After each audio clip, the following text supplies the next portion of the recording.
आरक्षणाला विरोध केला, झुलत ठेवलं, काय सांगा? मला वाटतं माननीय उपमुख्यमंत्री महोदयांनी या पद्धतीनं जाती जाती धर्माधर्माची भांडणं लावण्याचं, कलगीतुरा लावण्याचं जे काम आहे हे खरं तर थांबवायला हवं आणि अशा पद्धतीनं जे दैनंदिन जीवनातले इतर जे प्रश्न आहेत त्यामध्ये दोषारोप करण्यापेक्षा, आता तुमचं सरकार आहे, 5 वर्षही तुमचं सरकार होतं, केंद्रात तुमचं सरकार आहे, मग जातनिहाय जनगणनेची मागणी ही तुम्ही आधी प्राधान्यानं पुढे केली पाहिजे।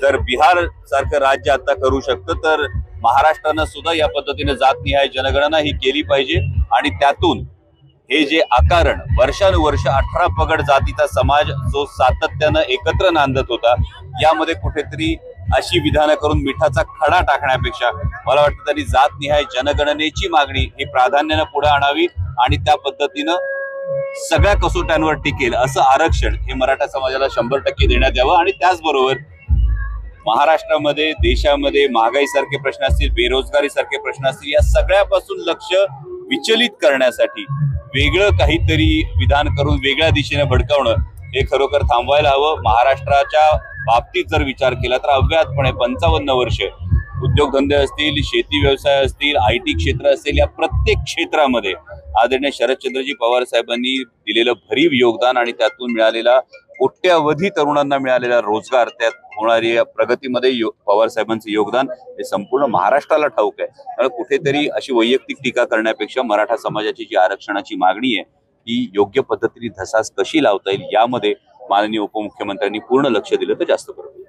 कुठेतरी छगन भुजबळ आहेत ते सुद्धा कुठेतरी मराठा आरक्षणाबद्दल बोलत, कारण की ज्या पद्धतीने ओबीसी मध्ये आरक्षण देऊ नये, मराठ्याला वेगळं आरक्षण द्यावं ही मागणी जास्त करतात, मात्र एकीकडे 2 समाजामध्ये भांडण लावायचा प्रयत्न करतात। हेच 2 समाजांमध्ये जी भांडणं लावण्याचा जो एक प्रकार जो दिसतोय, सातत्यानं 18 पगड जातीचा समाज हा एकत्र नांदण्याची ही संस्कृती, छत्रपती शिवाजी महाराजांचा जो आदर्श आहे तो 18 पगड जातीच्या समाजाला एकत्र घेऊन एका विधायक कार्याला जोडण्याचा आदर्श आहे। आणि त्यामुळे सगळ्याच समाजांची जी आरक्षणाची मागणी आहे, या आरक्षणाच्या मागणीसाठी जातनिहाय जनगणना होऊन खरोखर हे आरक्षणाची मर्यादा वाढू शकते। जर जम्मू काश्मीरच्या संदर्भामध्ये केंद्र सरकार इतक्या तातडीने हस्तक्षेप करतं तर मग आमच्या मराठा समाजाच्या बाबत जी मागणी आहे त्या संदर्भामध्ये जातनिहाय जनगणना करून, कॉन्स्टिट्यूशन अमेंडमेंट करून आरक्षणाची मर्यादा वाढवण्यासाठी केंद्र सरकारनं तितक्याच आग्रहाने ही भूमिका मांडावी। आणि त्यासाठी जे आता राज्यातलं सरकार आहे त्या राज्यातल्या सरकारनं केंद्र सरकारकडे त्याचा पाठपुरावा करा। इतक्या सोप्या गोष्टी या न करता कारण कुठेतरी प्रक्षोभक विधानं ही होणं हे टाळलं गेलं पाहिजे।